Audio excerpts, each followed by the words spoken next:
Welcome back to the Roads to Wealth podcast. I'm your host, Josh Rhodes. For today's guest, we have Nathan Hirsch. Every once in a while, through networking and working with people, you get to cross paths with folks that you can tell they're on a different wavelength, right? They work different. They think about problems. They approach problems differently. It didn't take long for me to recognize and understand that Nathan is in that category. I originally heard Nathan speak in this small mastermind group that I meet with on Thursdays. I quickly followed up with him where I could meet with him one-on-one just to pick his brain a bit. And I'm just so honored to bring his message and what he sort of specializes in to you guys today. Nathan is actually working on his three-peat in that he has started and successfully sold 2 businesses, currently working on his third. A career actually started in college where he was first selling textbooks and scaled this up through Amazon and into a $25 million in sales. And that's not even what we're here to explore today. Nathan's true sort of expertise, his specialty, lies in virtual assistants. Both business 2 and 3 are around virtual assistants, where he originally was in this pre-vetted marketplace, successfully sold that in 2019. Today, he trains others how to use and leverage virtual assistants. My goal today is to not only explore his journey, but to hopefully give you guys some insight into who and how you can use virtual assistants, who benefits from them.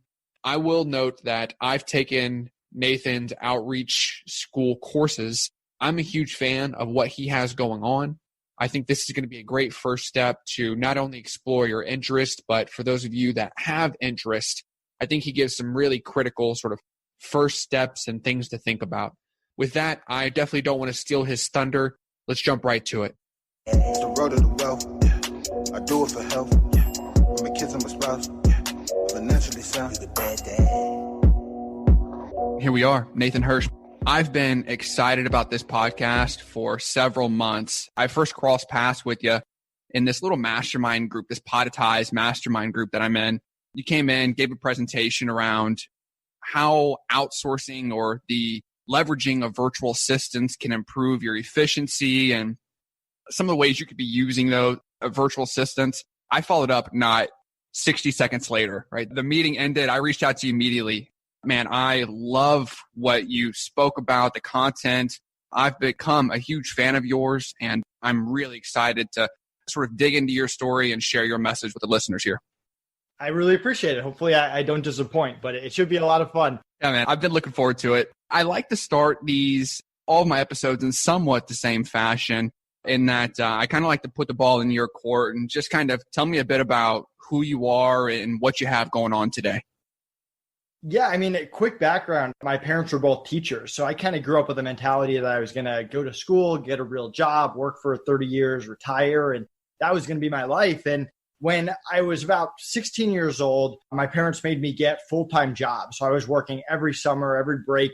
I worked at Aaron's Corporation, which is kind of like a rent-a-center. I had an internship at Firestone. I became the head umpire of my town for the Little League. So I had all these different jobs, and I learned a lot about managing people, about sales, about business, but I also learned how much I hated having a boss. So by the time I got to college, I had in my mind that I was going to be miserable working for other people.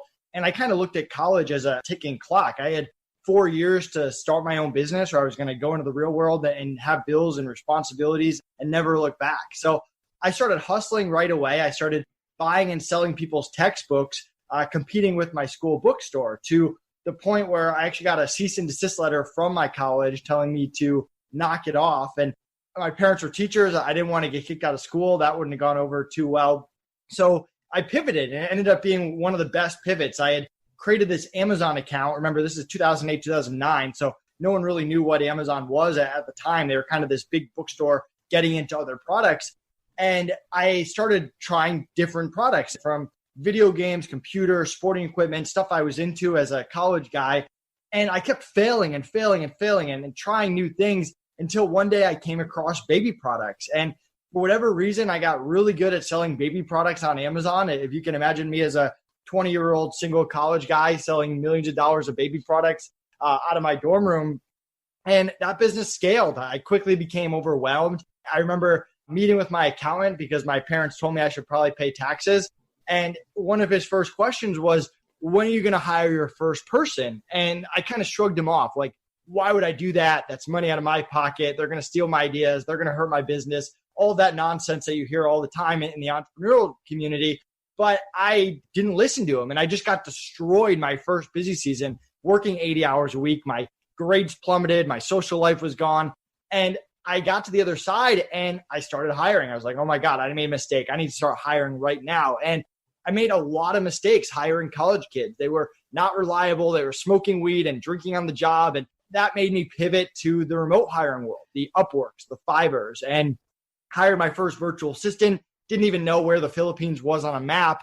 And I started building systems and processes because I kept running into issues with people quitting and not doing what I told them to. And so over time, and it took me years and hundreds of thousands of dollars of wasted money and time and effort, coming up with a good interview process, a good onboarding process, good training processes, how we run meetings. And when we decided to take on building our own marketplace, because we didn't really like the Upworks and the Fivers, we built this platform called FreeUp, and we already learned hiring. We had a good system. So we were able to hit the ground running and build this really awesome internal team. So we built FreeUp Marketplace, a platform that pre-vets VAs and freelancers before they let them on, with great support on the back end.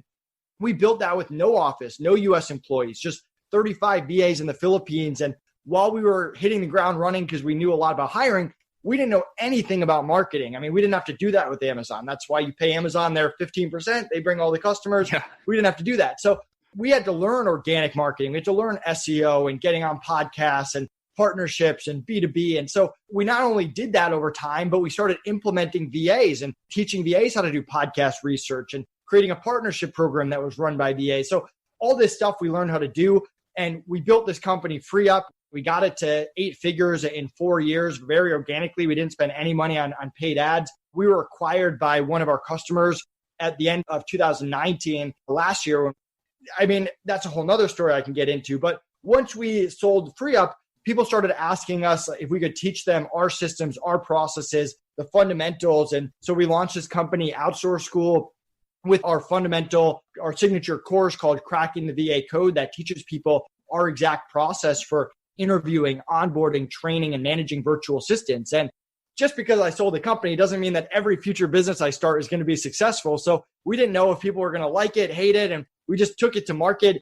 And luckily, people really liked it. We started coming out with these mini courses, teaching people how to hire VAs for organic marketing and scaling, for operations like bookkeeping. And instead of just selling 1 million courses, we turn it into a membership where if you buy our main course, you get access to everything else for a year of support. We have partnered with our old company, FreeUp. We have a great relationship with the new owners, and we're building some VA software on top of that and just trying to continue to add value to our members. So that's my 4-minute version of how I went from a broke college kid to textbooks, to baby products, to FreeUp, and now to Outsource School. Yeah, man, your story is bonkers. And if you read it on paper, if we morphed your voice up, I mean, it sounds like the journey of someone that's like 70 years old. That's 2 or 3 business ventures, a couple of huge successes, right? Big wins. I appreciate the broad stroke. I'm going to do my best here. I mean, there's a laundry list of things that I want to unpack. I'm going to do my best to sort of circle back and let's unpack a little bit of each of these ventures. Your expertise is in this virtual assistant world, so I want to give us plenty of time at the end of this to unpack some beneficial ways to leverage them. Before I get there, you mentioned your first swing at things. The first sort of venture in college was this Amazon selling, this reselling. You were somewhat early to the mix, right? You caught Amazon sort of pre-Amazon or maybe in the boom. Was that luck? Did you have experience previously? Like, how'd you know what direction to run? Yeah, so it was definitely luck. I came across Amazon at a good time. But at the same time, I was spending 8 hours a day, like looking for luck, looking for that break, trying to find every different thing, whether it was buying stuff on Craigslist, whether it was going to my local dump and finding books and listing them online on different sites, half.com and different textbook companies, and trying to figure out not only how do I make money, but how do I turn this into a business that consistently makes money? Because everyone can come across some good product at the dump and sell it and make $20, but how do you do that consistently over time? And so I was trying everything. I was experimenting. Eventually I came up with the idea that, hey, like, let's be realistic here. I don't have a place to put inventory. I live in a college dorm room. I don't have money to buy inventory. I have $5,000 in my bank account. So I need to build relationships with people that have these inventories, these products that'll let me sell their stuff, and they'll make it, they'll ship it. I'll be able to mark it up. I'll handle the customer service. I'm good at the sales. I'm good at the customer service. I need those kind of partnerships. And it wasn't until years later that I actually found out it was called drop shipping. I didn't even have a name for the business model, but I started reaching out to these manufacturers, and I mean, they didn't know what e-commerce was. So I got to go to them and be like, hey, I have this new revenue stream. You can keep my credit card on file. I'll email you these orders when they come in. All you have to do is make the product, ship it where I tell you to, charge my credit card. And from their mind, that was a huge win for them. Who wouldn't want that from their business? And from my side, I finally got inventory and stuff I could consistently sell. So it was a lot of failure. And then not only that, I had to eventually, like, once I had that idea of drop shipping, I had to try different industries. And I learned, like, hey, everyone buys video games, but video games are the same price whether you go to Walmart, Best Buy, like, they all cost the same. So there's no room to make any money there. So for whatever reason, baby products, the size of them, they're easier to ship. They're medium price, so you have a little bit of room. People buy them year round. People are always having kids, even though there's a boom in the fourth quarter, and you could increase margins. I mean, moms will pay high amounts of money for their kids. So I think those things came into play, but it was a lot of trial and error to get to that point. Man, yeah, I'm assuming that baby products as a male college, I'm assuming that was not your go-to there.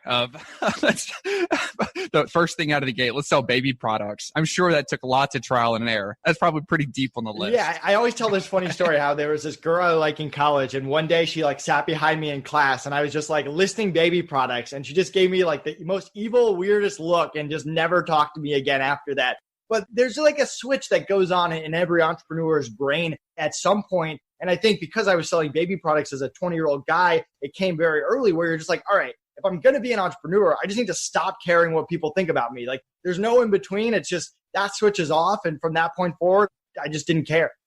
At the peak of your Amazon business, I guess, one, did you carry this? It sounds like it was a several year journey. Did you carry it outside of college? And then at its peak, how big was this, and what was the exit like? Did you sell it? Did it sort of die off? Did you just kind of let it? What happened there? So over 6 or 7 years, we sold about $28 million, somewhere in that range total. We probably topped out around $5 to $6 million in our peak year. We did not sell it. So we were drop shipping. We were selling other people's products, and we got in at a really good time, right? Before the courses, before the gurus, before everyone was doing it. So at the beginning, we're doubling every year. It's exciting. We're entrepreneurs. We're like, oh my God, we're going to take down the world. We're going to take down Amazon. And then not only does Amazon get harder and they change their algorithm, but more competition comes, the courses, the gurus, everyone's getting on Amazon. The manufacturers start learning what Amazon is. They want to sell more direct. So instead of doubling every year, we're kind of just going in circles. Like one year we're at 3 million, the next year we're at 2, the next year we're at 2.5. And we're just kind of going back and forth, and we're still making money. But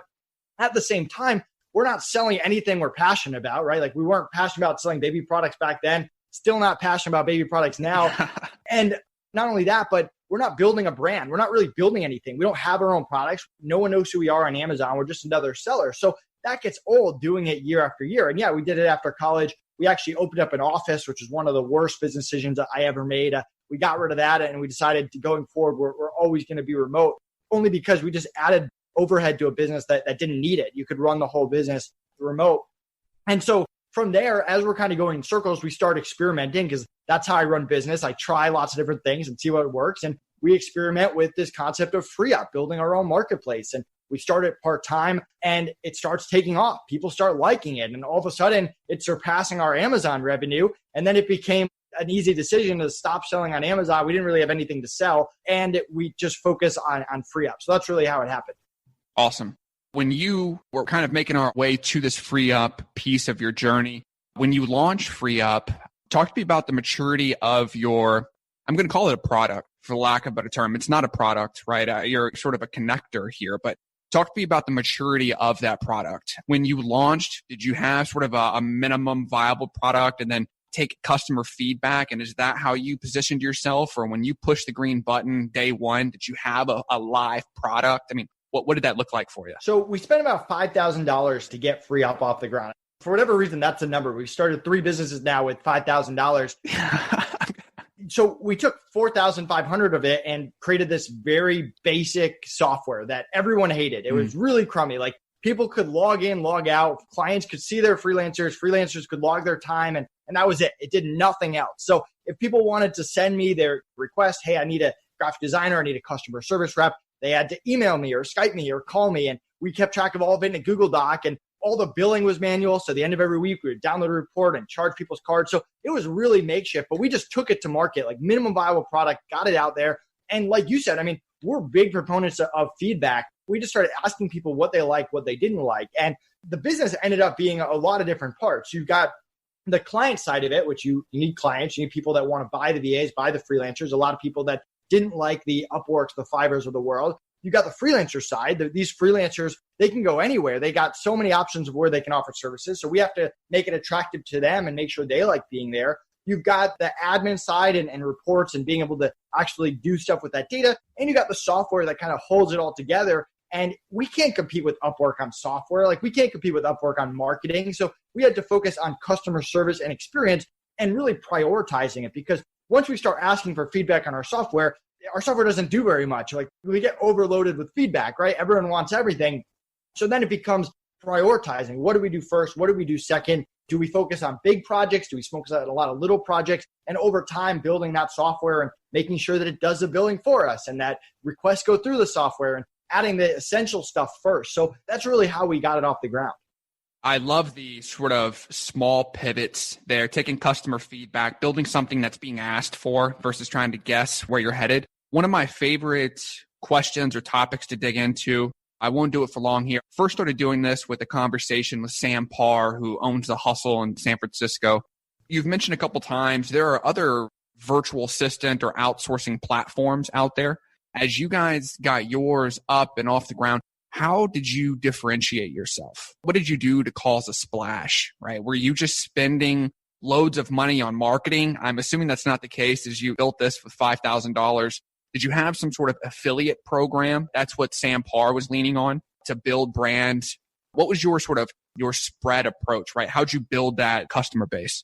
Yeah, so it's really this organic marketing playbook that we've used on all of our businesses. I mean, we start off with an affiliate program. We started this affiliate program where people get 50 cents for every hour that people bill forever, that any client you send us, you get 50 cents for every hour that we bill them forever. So people started telling other people about us. That's kind of the fundamentals, and everyone should have an affiliate program.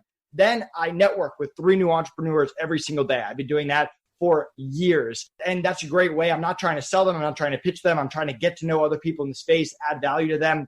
Then we go after partnerships. We go after people that are in the space that have a service that's not competitive to ours, but that have the same customers, the same target audience. And so we build partnerships with them and content swaps with them and figure out ways to do cross promotion, have all that run by a VA. We go on podcasts like this one. It's a great way to build a relationship with guests. It's a great way to get backlinks and SEO. It's a great way to get in front of thousands of your ideal customers at once and get well known in your industry. And then on top of that, we go after influencers, and that's a little bit harder, but you get people to promote us, people that have a Facebook group, a coaching program, whatever it is. So all these kind of go together, right? Like the partnership could lead to a podcast. The affiliate could lead to someone wanting to be a partner. Like they all go together. But through this organic playbook and little by little over time, you build up a large amount of people that are constantly promoting you, and anything you do in paid ads only benefits you.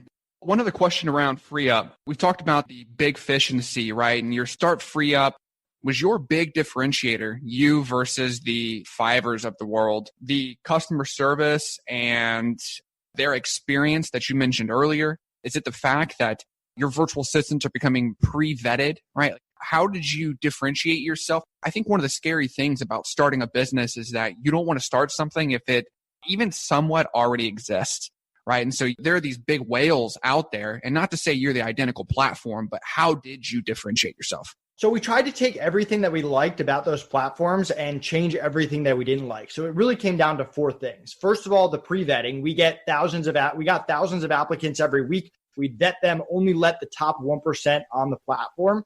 And no one else does that. I mean, anyone can create an account on Upwork and Fiverr. The quick matching, so people would put in a request, we'd match them up quickly. They wouldn't get 50 applicants, they'd get 1, 2, or 3. Our customer service, I would put against anyone, 24/7 support for customers, for clients, and for freelancers to help any issue they had. And we had a no turnover protection. Turnover kills small businesses. And if someone quit on you, we would cover all replacement costs and get someone new right away. So those are really the 4 things that made us stand out that the other marketplaces weren't doing. I love that. I'm going to fast forward a little bit, just keeping an eye on my time here. I think one of the most exciting questions and one of the most exciting topics people think about, especially now that we've heard your total journey and I'm sort of backtracking, is FreeUp was a big deal. And you guys were acquired last year by a customer of yours. I'm assuming some of those details are quote unquote classified or confidential, but can you share what you're able to share around just what that exit process looked like? Was it a full exit for you? Do you remain a part of that? How did that come about? Were you actively selling it or did they just come out and ask? Just talk to me a bit about that process. Yeah, so I can share everything besides what we actually sold it for. It was a clean exit, although we have a great relationship with them and we're partnered with them on Outsource School. I mean, they refer people to us and vice versa. They provide the VAs, we provide education. But yeah, I mean, they reached out to us. They were a customer of ours. They'd been using us for a year. They said, hey, we really love FreeUp. We love the service. We want to get into the space. We don't want to build it from scratch. And we want to know if you guys want to be acquired. And so we heard them out. They had a lot of questions. They ended up coming to us with an offer that we felt was more than fair, if not aggressive. And then the due diligence began. I mean, we didn't want to sell it to someone who felt was going to drive into the ground or hurt our relationships or hurt our internal team that had worked so hard to build the company. They did a ton of due diligence on us. And they were asking, hey, how does billing work? How does customer service work? And that's why having standard operating procedures and 5 minutes later being able to say, hey, here's a 50-page document of how billing works in every situation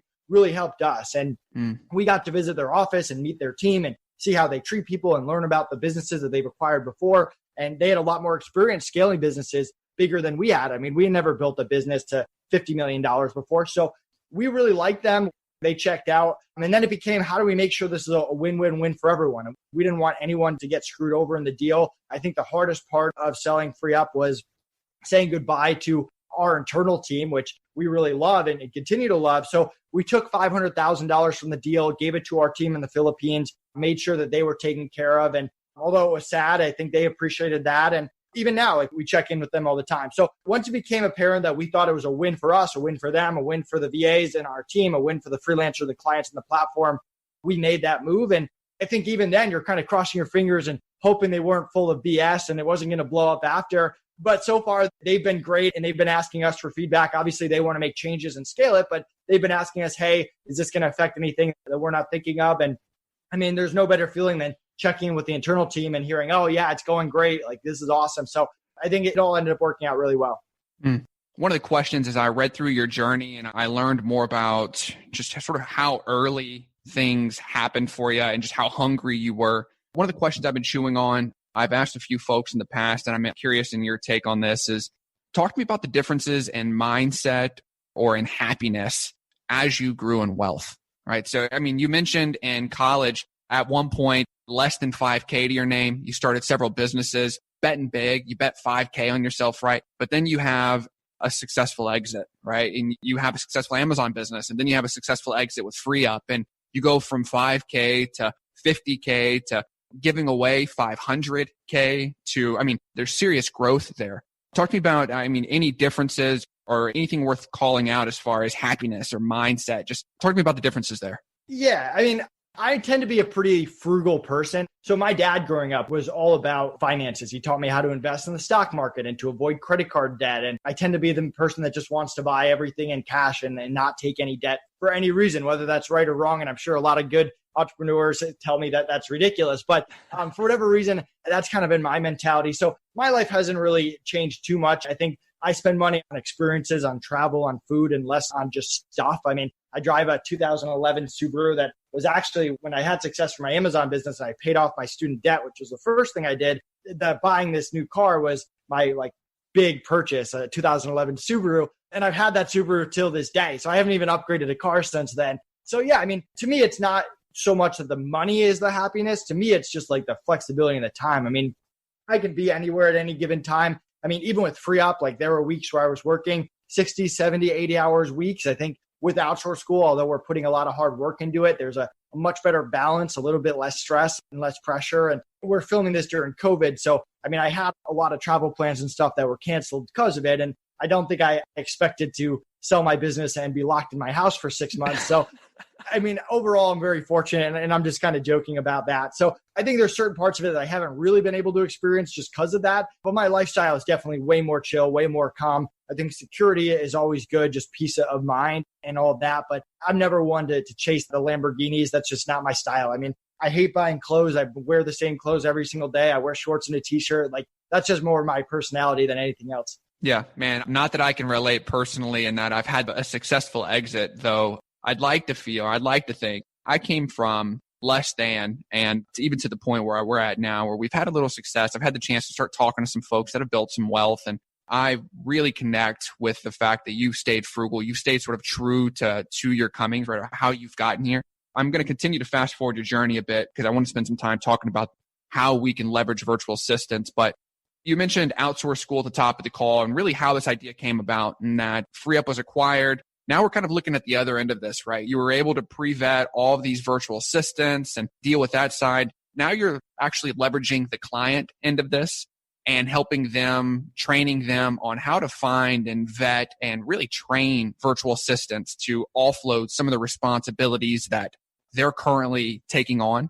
Have you taken the same approach in Outsource School that you did with Free Up, in that when you launched Outsource School, do you have sort of a, lack of a better term, sort of a half-baked product or this MVP? And now as you're getting feedback from customers that you're producing more classes. I mean, I'm a current client of yours, right? And I see you guys are producing classes and new content, what seems to be on a monthly basis at this point. And so is that customer pivots, or, I mean, kind of help me understand, I guess, the lay of the land here. Yeah. So a lot of stuff I want to touch upon. First of all, I'm the type of person where I don't just sit down for 8 hours and like film courses or sit down for 8 hours and do lead generation or really anything. Like I chip away at small stuff. So like right now I'm working on a playbook, and every day I write like a page of the playbook, or I film a video for the course, and a few weeks later it's done and you move on. And my business partner, Connor's a little bit different. He'll sit down for a day and do it and then do other stuff. But for me, it's just chipping away small things every single day. Then you look back in 6 months and you're like, man, I accomplished a lot. But yeah, everything you kind of do take, I kind of mentioned with Amazon, I spent the first few years of the Amazon business learning and creating a hiring process. And then when I started Free Up, I had a hiring process. I accomplished hiring in 6 months, but it took me 3 years to do at Amazon because I could already hit the ground running, but I didn't know anything about marketing. So it took me years to create a good marketing playbook that could be used with VAs. And now when I'm starting Outsource School, I have a hiring process. I have a marketing playbook where we're doing it very similarly. We started with $5,000. We're using the same organic marketing playbook, going on podcasts, building partnerships, but I don't know anything about membership sites. So I'm sure there's going to be an adjustment period there. And like anything else, I'm all about reading the market. I'm a much more short-term thinker. My business partner, Connor, is a much more long-term. I've never woken up one day and be like, oh, this is the business I want to build in 5 years. Let's start building it. It's more of, here's an idea. Let's get it to market as quickly as we can with it still being high quality. And then let's see what people think. And I mean, I was under the mentality that if we launched this course, Cracking the VA Code, which is the first course we ever launched, if we got it out there and 100 people bought it and they all hated it, I was just going to refund every single person and apologize and move on and do something else. Like that's all you can do as a business owner, right? Like you're not perfect. So that was kind of my mentality. And then from there, yeah, just figuring out what people want. I think we can only teach what we know, right? So we have a list of things that we know how to do with virtual assistants that we can chip away with. And again, there's a little bit of prioritizing. If we only focus on huge courses, then not much content's going to come out. If we only focus on small courses, then everyone's going to get all these small courses, but it might pack that or be missing that big punch. So it's kind of that balancing act of, okay, how do we chip away at playbooks while launching a course every month while still being able to grow the business? And I mean, we're also following our own practices with hiring VAs. I mean, we didn't just wake up one day at Free Up and hire 35 VAs and cross our fingers and hope it worked out. Like we started small and part-time and built them up and hired more people. And with Outsource School, I mean, we just sold a company, but we still didn't go out and hire 5 full-time VAs. We started part-time. Once we started getting revenue and sales, we increased them all to full-time. And that could have backfired. We could have gone to them and said, hey, please increase your hours, or will you increase your hours? And they said, sorry, I'm already booked. And fortunately, that didn't happen. So we took a little bit of risk, and we got them the people that we like to full time. And as we keep growing, we'll keep hiring people and hopefully bring in other experts to make some of the content or to do some of the marketing and stuff, so that our time gets more freed up. So it's all the same system. It's all the same process. You're applying what you learned, and everything that we teach at Outsource School, we're actually doing, like working on right now, a course on how to hire a VA bookkeeper. That was my second hire at FreeUp, my first hire at Outsource School. It was the biggest mistake I made in my Amazon business, was doing my own bookkeeping for the first 2 years. And so you kind of learn from your mistakes, and then you try to teach others how to avoid those mistakes and implement them quickly and hopefully save them time and money. Man, I mentioned I'm a customer of yours currently, and I've taken your podcast outreach formula course, and man, minimum in the last 12 months, it is the best course I've taken, hands down. Appreciate that. It is lights out. The content's great. The takeaways are great. You provide videos, these SOPs that you're mentioning, the standard operating procedures. You provide those. There are cheat sheets. I mean, there are a ton of good stuff there. I'm in the midst of trying to actually train myself and potentially bring on a virtual assistant, maybe a teaser here in the coming months. I'll have you back on and we'll talk about what that process looked like. Awesome. Yeah. I don't think I'm overstepping my boundaries here at this point, I'm calling you sort of a virtual assistant or outsourcing expert. And I'm going to take the next 15, 20 minutes here to sort of exercise that area, and that I want to pull some actionable items or extract some takeaways for the listeners here. My first question, who benefits from a virtual assistant, right? I mean, who needs to look into hiring a virtual assistant? Do they float around a specific vertical? Do I need to be a specific size? Do I need specific business needs, right? You mentioned bookkeeping there. What is the prime virtual assistant customer?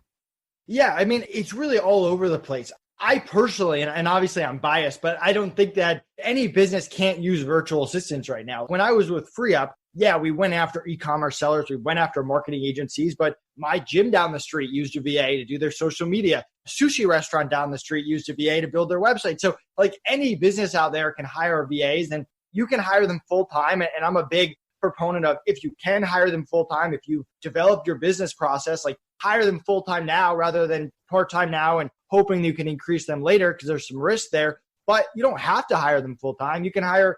I had a bookkeeper that when we started Outsource School, I hired for 5 hours a month just to get me on top of bookkeeping before we started, so I could understand my numbers and not fall behind. You can hire a VA for 10 hours a week. I did that at Outsource School to manage my inbox and book my podcast and do a lot of my scheduling. So, I mean, there's no minimums, there's no maximums. Anyone can apply it in their business. And most entrepreneurs, they just have this habit of just continuing to add and add and add to their plate. And they forget to delegate. They forget to subtract. And that's how you scale your business, is by picking things up, figuring it out, turning it into a system, delegating it, picking something else up. And that's what I try to get entrepreneurs into the mentality of, no matter what industry they're in. Yeah, man. And I can relate to, I want to own everything in my in my day-to-day, I want to own and I become a choke point of everything, right? Because I want to sort of sign off. I'm going to have to fight that urge when I hire this virtual assistant, just because I do want to have sort of a sign off as things leave no matter what it is. I think I'm going to stay in that same vein with you. Let me follow up in that as we look to delegate to these virtual assistants, if you're working with a client or someone comes to you and says, Nathan, I want to pull in a virtual assistant, what's the first responsibility that you'd encourage them to look at potentially outsourcing, right? And I think that answer may vary a little bit depending on what you're trying to accomplish, but are there 2 or 3 things that you find most people look to outsource out of the gate versus maybe things later down the road? Yeah, so every business is different. And some people, they might have been doing this same repetitive task for the past 3 years. And if I was to look at their business, I'd be like, that's the thing that you need to stop doing right now. But I can only speak for me. I mean, bookkeeping and someone to get me out of my inbox.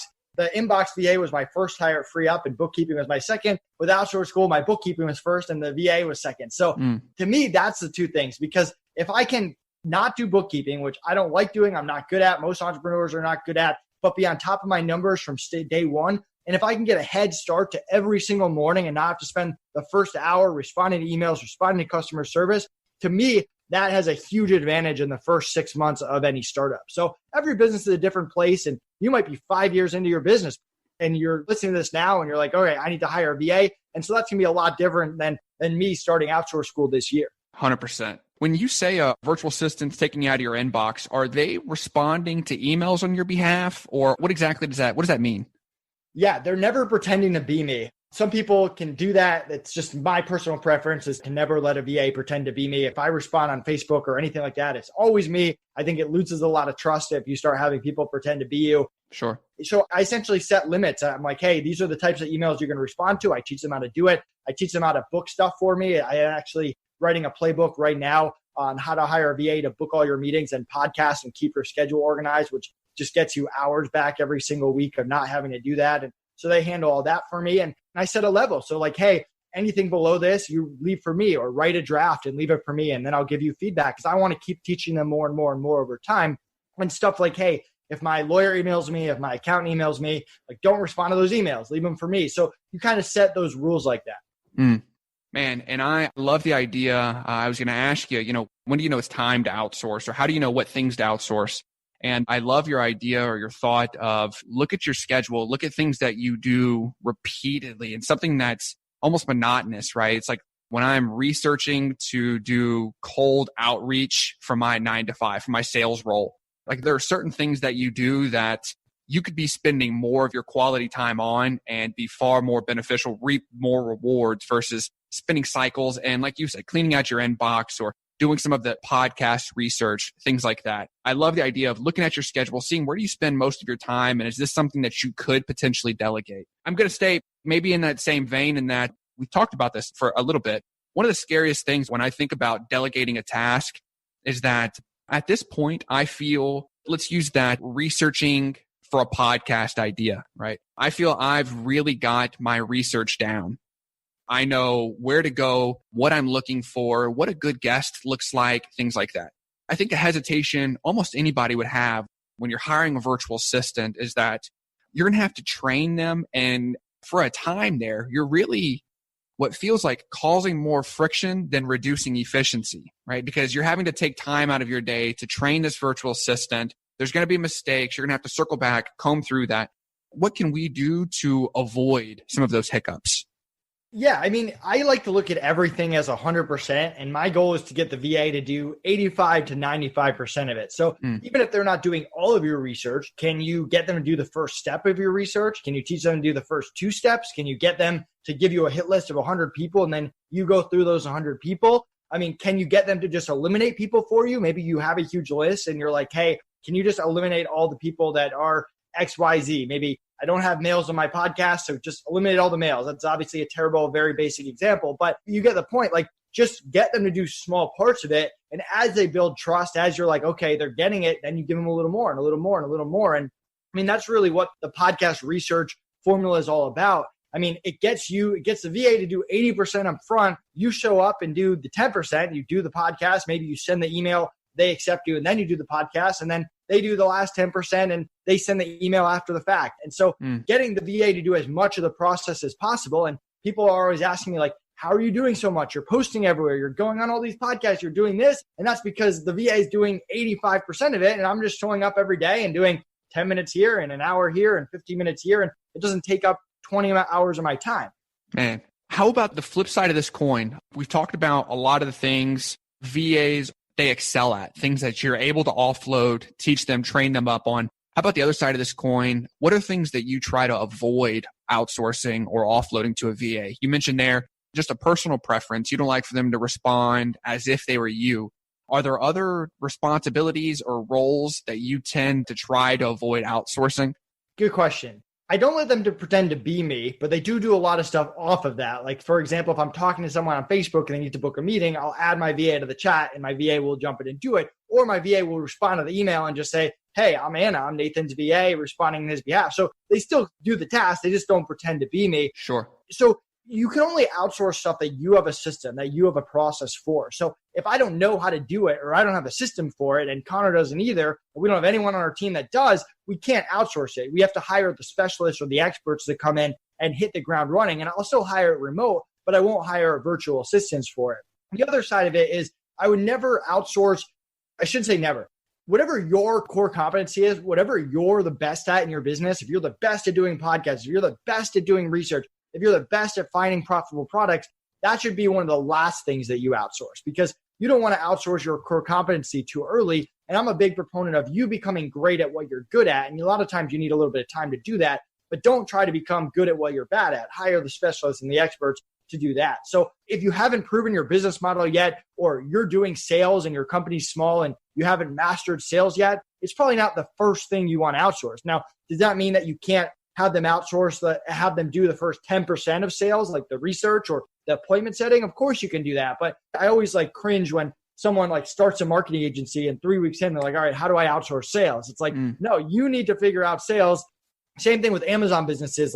You can't on day one be like, all right, I'm going to have the VA find what products I'm going to sell. It's no, you're the business owner. You have to create the business, and then you hire the VAs for the systems. Yeah, man, it's the first time I've ever seen a true standard operating procedure in the videos that you include in your classes. But this is a perfect example of that, in that you almost have to become an expert at what you're trying to teach or what you want them to take on before you have them come in. You're going to have to offload all this onto them. And if you're half-baked, to your point there, if you started a marketing firm, you're half-assed at sales, and you say, okay, I'm going to try to outsource this, there's no way they're going to come in and crush it for you, right? Because you have to train them and give them some framework around that.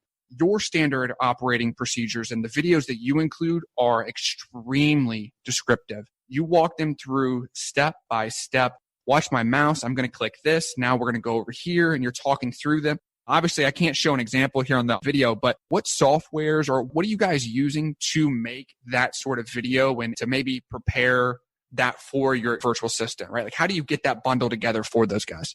So right now we use ScreenFlow, but we're actually building our own SOP building software. Imagine a loom that as you go through it, whenever you get to a next step, you can right click and that'll save the steps for you. So when you're done, you have all the videos and steps. If you need to update step 3, you don't have to record the whole thing again. You don't have to hire a video editor. You can just sub out step 3, and all our members are going to get access to this. You can also add text. You can also give your VAs permission. It's a library that you can give access and remove access. So to be honest, we haven't found any VA software out there that we're just totally in love with. I mean, we're not trying to reinvent the wheel here. We're trying to build something that we don't think exists out there. So we're building our own software there. And like anything else, we don't know if people are going to love it or hate it, but we're going to be listening to feedback and hopefully making it good and just continuing to add values to our members. But right now we recommend ScreenFlow or Loom is a good one as well. Awesome. My final question for you, man. A few weeks back, I announced or I released on social that not you particularly, but mentioned I had a VA expert coming on. And one of the questions that were submitted to my email, I'm going to sort of paraphrase or give you a summary of it where I don't have to do verbatim. It's a little lengthy, but the short of it is that they had hired this virtual assistant. They had a few bad experiences or issues with the virtual assistant, and it was time to let him go. It was time to let the virtual assistant go. When they approached her, they asked, I guess they went to fire this virtual assistant. They, one, really struggled to get in contact with her, and then two, received several sob stories, right? I really need this money. This is important to us, blah, blah, blah. It's a very long-winded, you should see the email, but long-winded question of at what point do you fire or let a virtual assistant go? Because I have just in my research found that is one of the biggest hesitations, right? Is that there are lots of quote unquote virtual assistants out there, and to find a kick-ass one that can offload it's a little bit more difficult. And you've got to have a really good interviewing process like you guys train. But even after that, if you have a bad experience, do you have some sort of 3-month ramp, right? I'm going to give you some time to ramp up and then we'll figure out, or do you have a 3-strike program and that, if you mess up 3 times, you're done? What does that look like? And then how do you ensure it's a clean cut? Yeah. So the way that my mind works is I try to avoid hard rules like that unless they really always apply. And 3 strikes and stuff, it's hard. Everything's a little bit different. And this is a short version because we actually go in depth into this and cracking the VA code and have a good process for it. But there's essentially 3 ways you want to evaluate someone. First of all, what is their potential? Do they have potential to be an A player, a B player, or a C player? Let's say that the person that whoever is writing this email, their VA, let's say best case scenario, they talk to their VA turns it around. They don't have any more personal issues.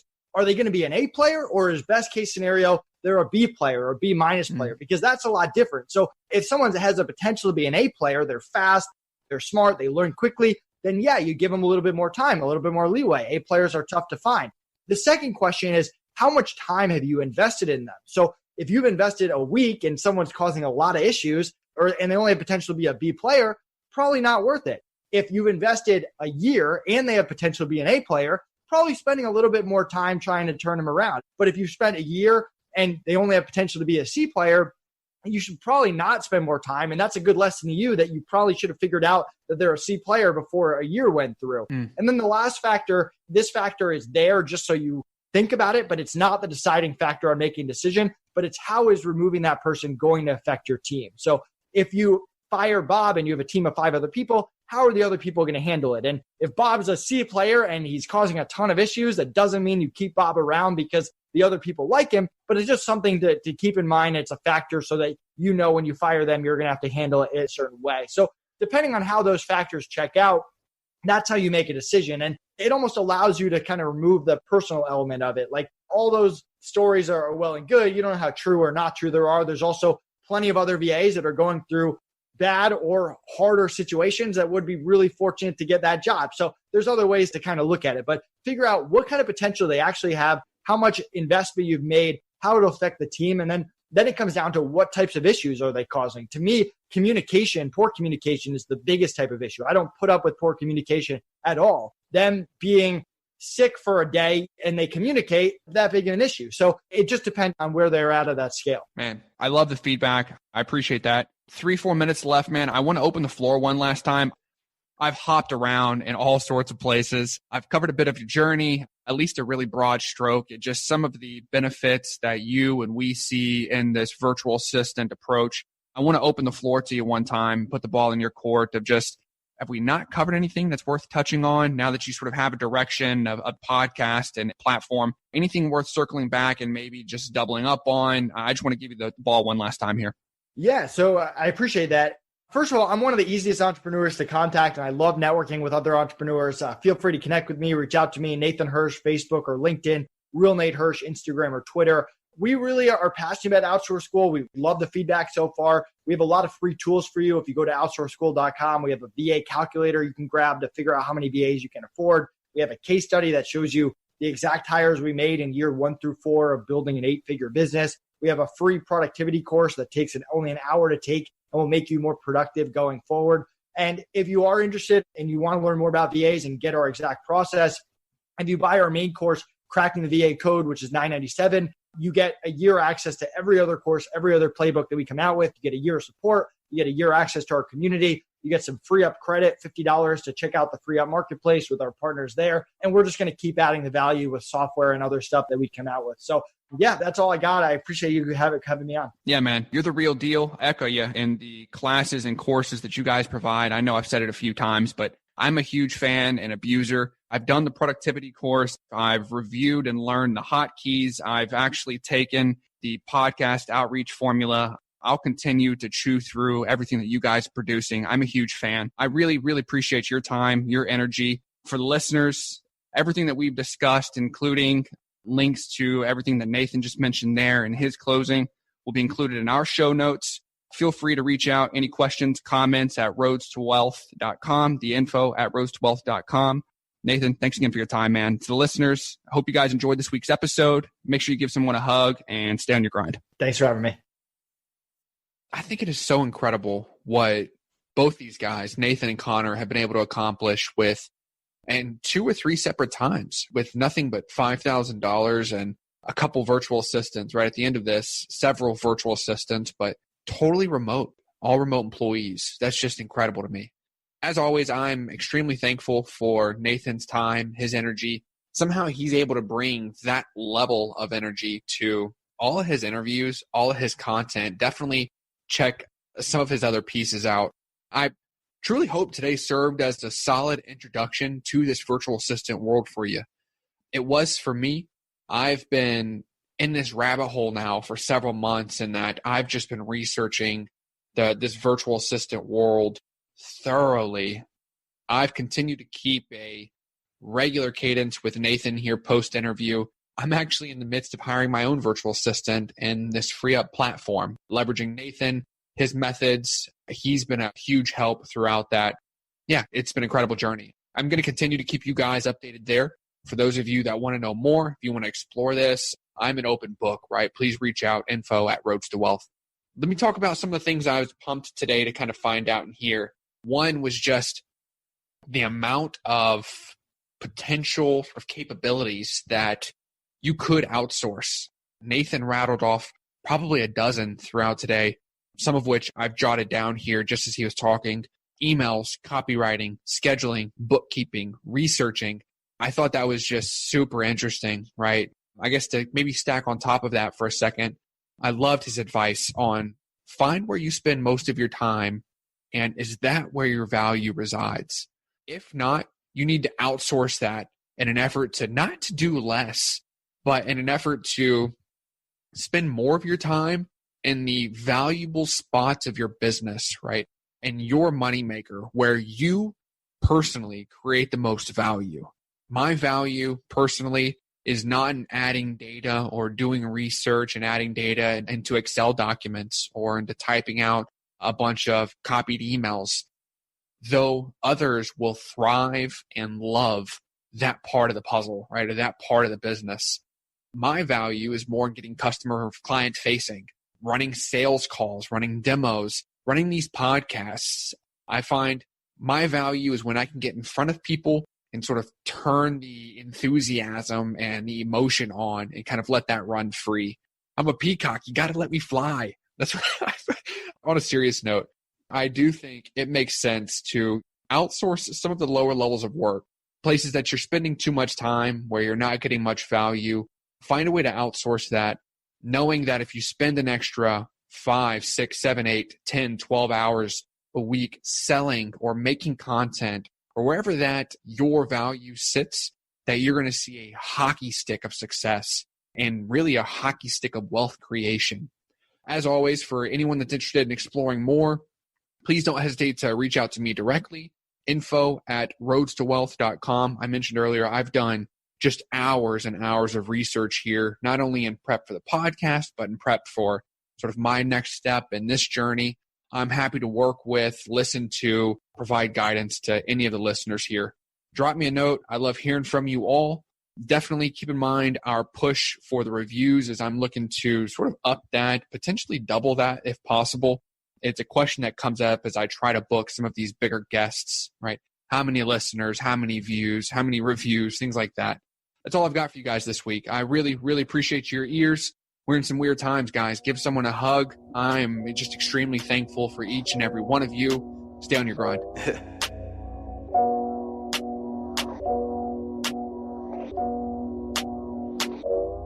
So smooth. You know what I'm saying? Q1 made the beat, by the way, just to let y'all know what's going on.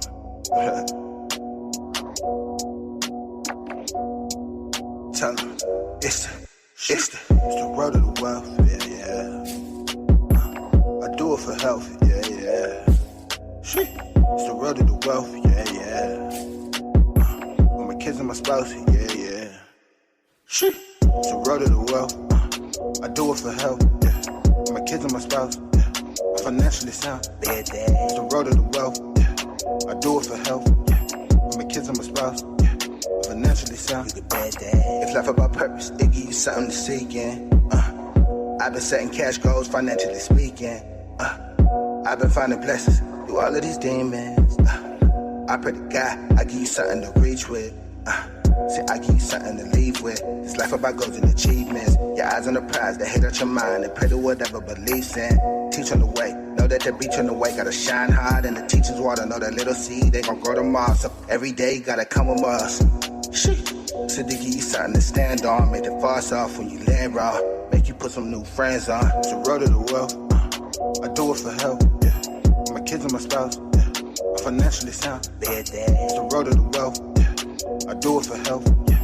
With my kids and my spouse, yeah. I'm financially sound.